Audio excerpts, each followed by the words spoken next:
Hello guys, আমরা আজকে গিয়েছি কল্যাণী রথতলা দুর্গাপুজো প্যান্ডেলে। তো এই হচ্ছে সেই প্যান্ডেল, সামনেই আছে। লাইটিংটা কিন্তু অপূর্ব হয়েছে।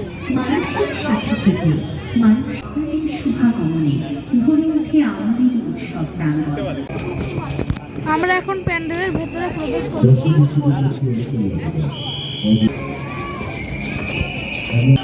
এই হচ্ছে প্যান্ডেলের ভেতরের ডেকোরেশন, খুব অপূর্ব হয়েছে কিন্তু।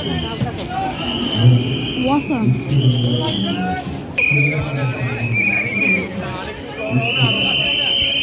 অপূর্ব লাগছে কিন্তু, খুব সুন্দর হয়েছে। এই হচ্ছে মা দুর্গার মুখ, খুব সুন্দর লাগছে। মা দুর্গা সত্যি খুবই সুন্দর হয়েছে। আমরা এখন বাইরে বেরিয়ে যাচ্ছি, তো আবার দেখা হবে।